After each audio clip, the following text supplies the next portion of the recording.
Hello dear students, आइए इस short MCQ session में डिस्कस करते हैं 6 बड़े ही इंपॉर्टेंट से questions. Coming to the very first question, आइए देख लेते हैं क्या पूछा जा रहा है। क्वेश्चन में है cassava is used in the manufacture of, यानी कसावा जो कि एक पर्टिकुलर हॉर्टिकल्चरल क्रॉप है, ये किस चीज के मैन्युफैक्चर में यूज किया जाता है? पेक्टिन, शुगर, सागो या नन ऑफ द अबव। तो बहुत ही रिपीटेड क्वेश्चंस में से एक रिपीटेड क्वेश्चन है ये। सागो का प्रिपरेशन किस हॉर्टिकल्चरल क्रॉप से होता है? ये कई बार जेआरएफ में पूछा गया क्वेश्चन है। So the answer is going to be sago, यानी cassava is generally used in the manufacture of which particular product? So it is sago. काफी इजी सा क्वेश्चन, मैंने कई बार क्लासेस में भी डिस्कस किया है आप सभी के साथ। आइए इसके बाद हम आ जाते हैं नेक्स्ट इंपॉर्टेंट क्वेश्चन पर। क्वेश्चन में पूछा जा रहा है tapioca belongs to the family. Comment करके मुझे जरूर बताएंगे कि टेपियोका किस हॉर्टिकल्चरल क्रॉप का दूसरा नाम है। बहुत ही इंपॉर्टेंट सवाल, सो प्लीज इसे मेमोराइज कर लीजिएगा। आपको बता दूं कि टेपियोका की जो फैमिली है बच्चों, that is euphorbiaceae. Tapioca's family is euphorbiaceae, ध्यान रखिएगा। Coming to the next question, आइए देखते हैं नेक्स्ट क्वेश्चन में क्या है। So next question is concept of lawn originated in, very important question, खास करके हॉर्टिकल्चर एस्पेक्ट से दिस इज वेरी इंपॉर्टेंट कि लॉन का जो ओरिजिन है वो किस जगह से शुरू किया गया, किस जगह से आया।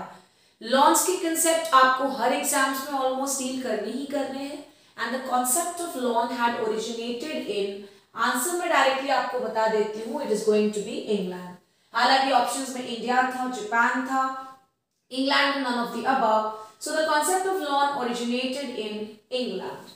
आइए इसके बाद आ जाते हैं नेक्स्ट इंपॉर्टेंट सवाल पर और देखते हैं नेक्स्ट इंपॉर्टेंट क्वेश्चन क्या है। सो फोर्थ नंबर का क्वेश्चन है हमारे पास, winter banana is a variety of apple, vines, peach and none of the above. So please remember this because इस तरह के क्वेश्चंस आपको पीजी एंट्रेंस के एग्जामिनेशन के साथ साथ हर एग्जाम में देखने को मिल जाएंगे। और विंटर बनाना बच्चों is a variety of Apple.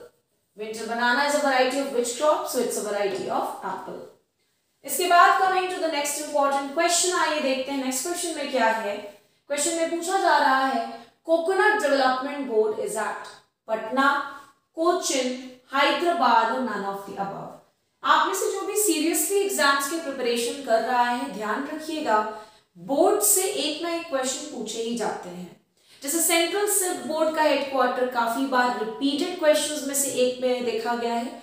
So boards के headquarters definitely you should know, tea board of India, coffee board of India, coconut development board के हेडक्वार्टर्स। सो आपको बता दूं दैट कोकोनट डेवलपमेंट बोर्ड का हेडक्वार्टर कहां पर है? So it is at Cochin. Do comment and let me know the answer कि central silk board का हेडक्वार्टर्स कहां है और कॉफी बोर्ड ऑफ इंडिया के हेडक्वार्टर्स कहां पर है। Coming to the last question, आइए देख लेते हैं 6 नंबर के क्वेश्चन में हमारे पास क्या है। 6 नंबर के क्वेश्चन में पूछा जा रहा है avenue is a term mostly related to. ये जो एवेन्यू वर्ड है ये जनरली किससे रिलेटेड होता है? श्रब्स, एनुअल्स, ट्रीज ओनली या नन ऑफ द अबव। तो ध्यान रखिएगा avenue is a word always related to trees. So avenue is a term which is related to which particular group of plants? So it is related to trees. आपने सुना भी होगा Avenue plantation, जिसमें हम लोग जनरली ट्रीज का plantation करते हैं। So avenue is a term related to trees. जो आपको होमवर्क दिया गया है उस होमवर्क का आंसर मुझे जरूर कमेंट करके बताइए। नेक्स्ट क्लास में मिलेंगे with few very important MCQs. Till then, thank you so much.